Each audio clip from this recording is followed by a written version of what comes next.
AI வந்து பார்த்தீங்க அப்படின்னா அந்த ப்ரோக்ராம் வந்து கொடுத்துட்டு அதுக்கப்புறமா அது லேண்ட் பண்ணிட்டே இருக்கும். இப்போ வந்து ஒரு வழியாக போகும்போது 50 மீட்டர்ஸ் எடுக்குது அப்படின்னா டிஸ்டன்ஸு, இன்னொரு வழியாக போகும்போது 35 மீட்டர்ஸ் எடுத்துச்சு அப்படின்னா அது வந்து அதை ப்ரிஃபர் பண்ணும்.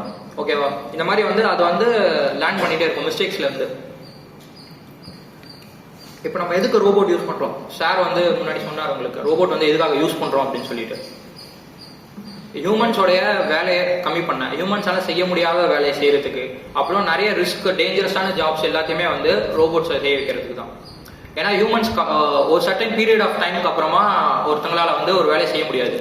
அதனால தான் வந்து ஒரு ஷிஃப்ட் ஹவர்ஸ்னு சொல்லுவாங்க. 8 ஹவர்ஸ் 12 ஹவர்ஸ் இந்த மாதிரி வந்து உங்களுக்கு வந்து டைம் ஒதுக்கி இருப்பாங்க. கரெக்டா?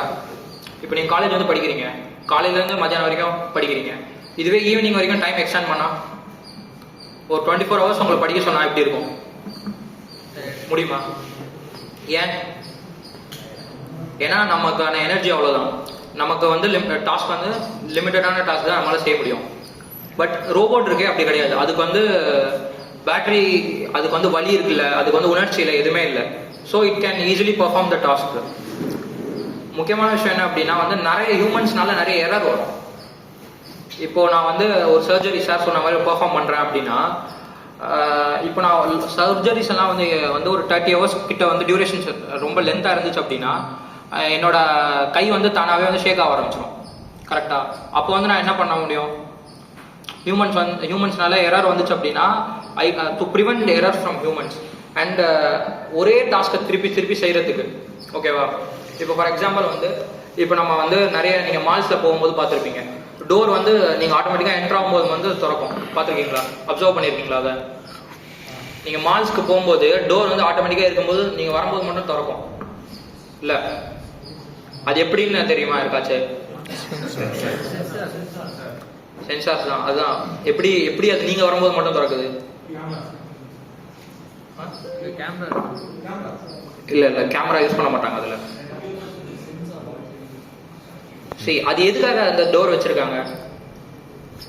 ரெண்டு ரீசன் இருக்கும். ஒன்று வந்து அன்ஆத்தரைஸ் பர்சன் யாரும் வராமல் இருக்கிறதுக்கு, இல்லைனா ஏசியோட காற்று வெளியில் போகாமல் இருக்கிறதுக்கு. இதுக்கு முன்னாடிலாம் என்ன பண்ணுவாங்க? யாராச்சும் ஒரு ஹியூமன் வந்து வெளியிலே நிற்பாங்க, வரும்போது போகும்போதுலாம் கதவை திறந்து விட்டுட்டு இருப்பாங்க. இது உங்களுக்கு தெரிஞ்ச எக்ஸாம்பிள். இது இல்லாமல் நிறைய இண்டஸ்ட்ரியில் இருக்குது. இப்போ நீங்கள் டிராஃபிக் லைட் பார்க்குறீங்களா?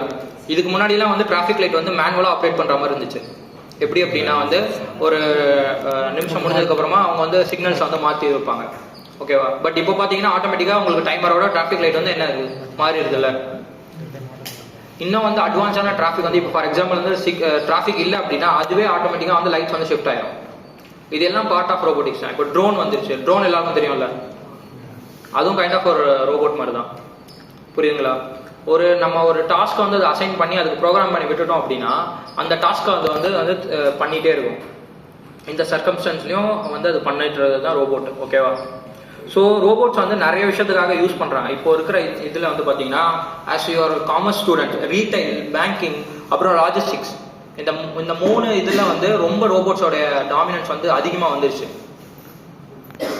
ஏன் அப்படின்னா வந்து இப்போ வந்து கவுண்டரில் வந்து ஒரு ஹியூமன் உட்காந்துருக்காங்க. ஒரு ஷாப்போட கவுண்டரில் வந்து ஹியூமன் உட்காந்துருக்காங்கன்னு வச்சுக்கோங்களேன். இப்போது நான் வந்து அவங்க கிட்ட போய் பில் போடுறேன், ஏதாச்சும் ஒரு மிஸ்டேக் ஆகுது, இல்லை வந்து கணக்கு ஏதாவது இதாகுது அப்படின்னா அது வந்து என்ன பண்ண முடியும்? ஒன்றும் பண்ண முடியாது. பட் அதுவே ரோபோட் இருக்கு அப்படின்னா, இல்லை ஆட்டோமேட்டிக் பில் இது இருக்கு அப்படின்னா, இதெல்லாம் வந்து ஃபாரின்ஸ் இம்ப்ளிமெண்ட் ஆயிருச்சு. நீங்கள் பாட்டுக்கு உங்கள் ப்ராடக்ட் எடுத்துட்டு வெளியில் போயிடலாம். It would automatically detect money from your wallet. Okay, நீங்கள் வந்து ரொம்ப ஸ்ட்ரெயின் பண்ணிக்க தேவையில்ல. அதே மாதிரி வந்து பேங்கிங் செக்டாரில் வந்து உங்களுக்கு தெரியும், இப்போ நீங்கள் வந்து காமர்ஸ் ஸ்டூடெண்ட்டாக இருக்கீங்க, ஒரு பில் பாஸ் பண்ணணும் அப்படின்னா வந்து நீங்கள் வந்து ஒரு எஸ்பிஐக்கோ இல்லை இந்த மாதிரி ஏதாச்சும் பேங்க்கோ போனீங்கன்னா எவ்வளோ நேரம் இருக்கும், எவ்வளோ டியூரேஷன்ஸ் எடுத்துக்கும், எவ்வளோ கியூ இருக்கும். அது மட்டும் இல்லாமல் ஹியூமன் கிட்ட இருந்து ஒழுங்காக ரெஸ்பான்ஸ் வராது நமக்கு. கரெக்டாக? நமக்கு வந்து அவங்க சொல்லுவாங்க ஃபார்ம் ஃபில்அப் பண்ணி தர சொல்லுவாங்க ஃபார் எக்ஸாம்பிள். ஆனால் நமக்கு எப்படி ஃபில்அப் பண்ணணும்னு தெரியாது இல்லை. பேசிக்காக நடக்கிற காமனான இதுதானே. இந்த மாதிரி இடத்துல, இந்த மாதிரி நிறைய விஷயத்தில் வந்து நம்ம வந்து ரோபோட் வச்சு வந்து ரீப்ளேஸ் பண்ண முடியும். முக்கியமான விஷயம் இதில் இருக்கிறதே வந்து பார்த்தீங்கன்னா வந்து மேனுஃபேக்சரிங் அண்ட் ப்ரொடக்ஷன் சொல்லுவாங்க. இப்போ நம்ம வந்து இந்த மாதிரி வந்து யூஸ் பண்ணுற மொபைல் ஃபோன்ஸ் இது எல்லாமே வந்து ரோபோட்ஸ் தான் ஆட்டோமேட்டிக்காக அதை ஆட்டோமேட் பண்ணதுக்கப்புறமா அதுவே தான் இதாகிட்டே இருக்குது.